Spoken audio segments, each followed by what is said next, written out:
Hello students, in this session we discuss the concept of crystal planes and crystal directions.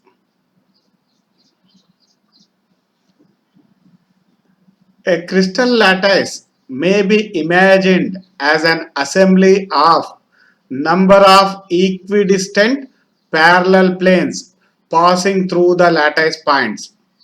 Such set of equidistant parallel planes are called as lattice planes or crystal planes. Now we are able to define crystal planes. The planes passing through a crystal in different orientations are called as crystal planes. For a given space lattice, these equidistant planes or the set of planes can be selected in a number of ways as shown in the figure. Now observe the figure.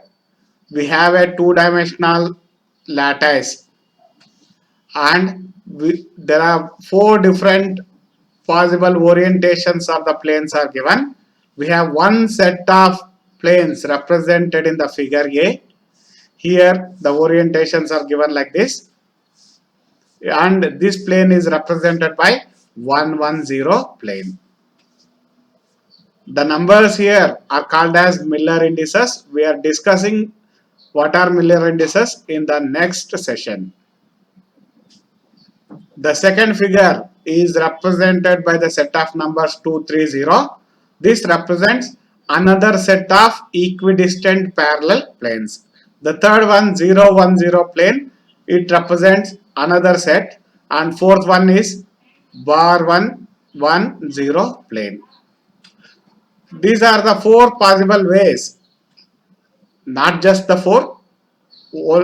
Among the various possible ways, we are just representing the four different set of crystal planes in a two-dimensional lattice.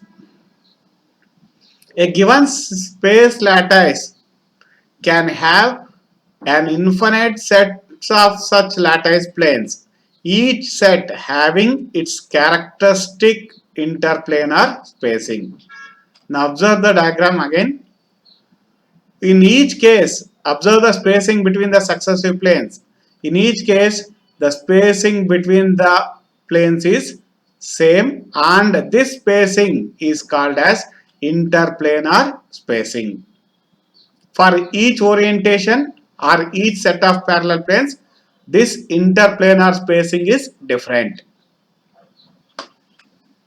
The perpendicular distance between two successive planes in a given lattice plane is called as interplanar spacing or interplanar distance. This term interplanar distance is very important in understanding the crystal structure, and it is represented by the symbol D. The interplanar spacing and the density of lattice points vary from one set of lattice point planes to the other. Observe the diagram again. Now observe here, for different orientations, the concentration of the lattice points are different.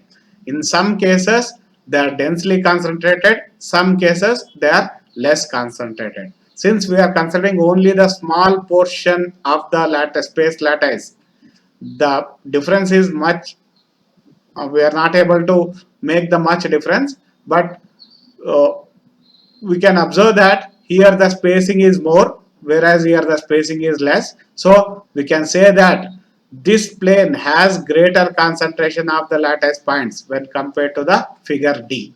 When we compare C and D, it is clear that in the figure D, the lattice points are far apart when compared to the figure C. So we can say that in C, there is more concentration of the lattice points when compared to the figure D. And even interplanar spacing is different in the two cases. Only those planes with larger concentration of lattice points or the atoms are physically significant in the crystal analysis, and they are called as Bragg planes or cleavage planes.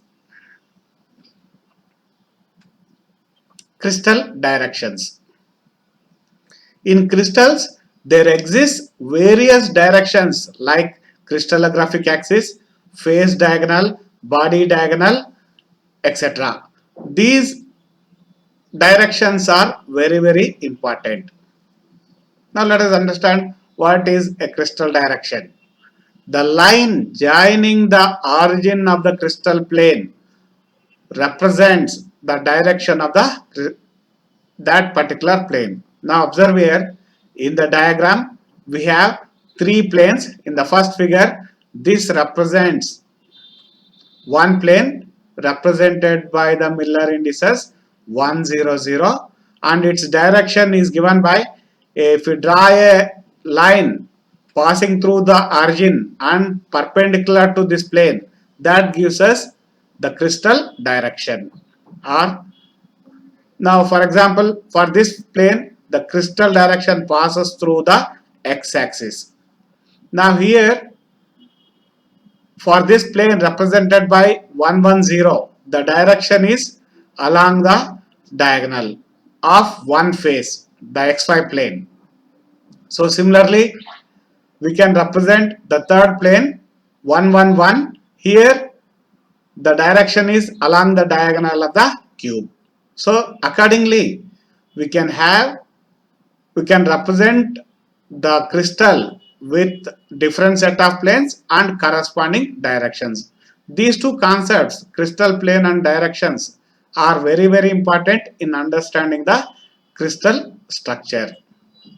Since many planes as well as the directions are identical, it is very much essential to label these directions and planes for the analysis of the crystal.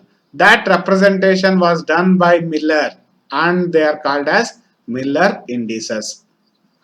In the next video, we are going to discuss the concept of Miller indices.